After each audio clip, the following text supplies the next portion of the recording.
ਦੱਸੋ ਇੱਕ ਮਿੰਟ ਯਾਰ ਫੋਨ ਨਹੀਂ ਇੱਕ ਮਿੰਟ ਗੱਲ ਕਰ ਜਿਹੜੀ ਗੱਲ ਹੋਣੀ ਹੋ ਗਈ ਬਸ ਸਾਰਿਆਂ ਨੇ ਸਾਹਮਣੇ ਸ਼ੂਟ ਕਰੋ ਤੁਸੀਂ ਤੁਹਾਨੂੰ ਕਰਨਾ ਪੈਣਾ ਕੈਮਰੇ ਤੇ ਬੰਦ ਕਰੋ ਮਾਫੀ ਚਾਹੁੰਦਾ ਨਹੀਂ ਬੰਦ ਨਹੀਂ ਹੋਣਾ ਇਹ ਚੱਲਣਾ ਹੈ ਅਗਰ ਨਹੀਂ ਇਹੀ ਵਾਮ ਹੁਣ ਉੱਥੇ ਜਾਣੀ ਹੈ ਔਰ ਇਹ ਵਧਣੀ ਹੈ ਇਹ ਭੱਜ ਜਾਣਾ ਮੈਂ ਪੂਰਾ ਦੋਗਲਾ ਚੌਕਟਾ ਕਰਕੇ ਮੈਂ ਤੁਹਾਨੂੰ ਦੱਸ ਦਿਆਂ ਜਿਹੜੀ ਤੂੰ ਗਲਤੀ ਕਰ ਬੈਠਾ ਨਾ ਯਾਸਰ ਭਾਈ ਇਹ ਬੜੀ ਵੱਡੀ ਤੂੰ ਗਲਤੀ ਕਰ ਬੈਠਾ ਨਹੀਂ ਸੋਰੀ ਕਰ ਕੈਮਰੇ ਦੇ ਸਾਹਮਣੇ ਨਹੀਂ ਅਗਰ ਨਹੀਂ ਕਰੇਗਾ ਬਹੁਤ ਭੈੜੀ ਹੋਣੀ ਹੈ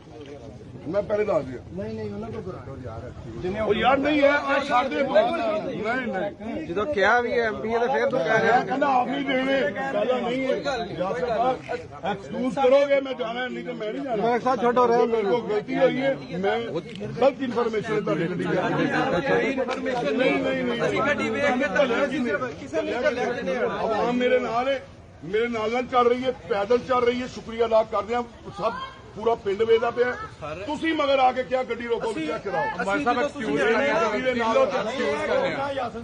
ਮਾਫੀ ਮੰਗੋਗੇ ਮੈਂ ਜਿਹੜਾ ਨਾਲ ਆਇਆ ਐਕਸਕਿਊਜ਼ ਕਰੇਗਾ ਮੈਂ ਜਾਣ ਐਕਸਕਿਊਜ਼ ਕਰਦੇ ਮੂੰਹ ਤੋਂ ਕਹਿਣਾ ਤੁਸੀਂ ਸਾਡੇ ਵੱਡੇ ਹੋ ਕਾਬਲੇ ਅਗਰ ਤੁਸੀਂ ਮਾਫੀ ਨਹੀਂ ਮੰਗੋਗੇ ਮੈਂ ਬੜੀ ਭੈੜੀ ਚੀਜ਼ ਮੈਂ ਤੁਹਾਡੀ ਗੱਲ ਮਜਾਕ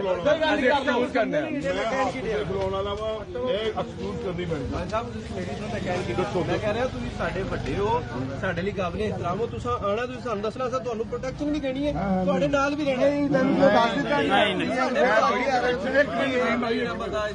ਯਾਸਰ ਭਾਈ ਇਹ ਜਿਹੜੇ ਪੁਲਿਸੀ ਚੱਕਵੇਂ ਮੈਨੂੰ ਨਾ ਦਿਓ ਮੈਂ ਜਿਹੜੀ ਤੁਹਾਡੇ ਨਾਲ ਗੱਲ ਕਰ ਰਿਹਾ ਅਗਰ ਕਰ ਸਕਦੇ ਹੋ ਠੀਕ ਹੈ ਦੈਨ ਨਹੀਂ ਤੇ ਆਓ ਡਨ ਹੋ ਗਿਆ 6 ਨਹੀਂ ਇਹ ਕਰਨਗੇ ਕੋਈ ਗੱਲ ਨਹੀਂ ਉਹ ਮੇਰੀ ਜਿਵੇਂ ਤੁਹਾਡੇ ਬੱਚੇ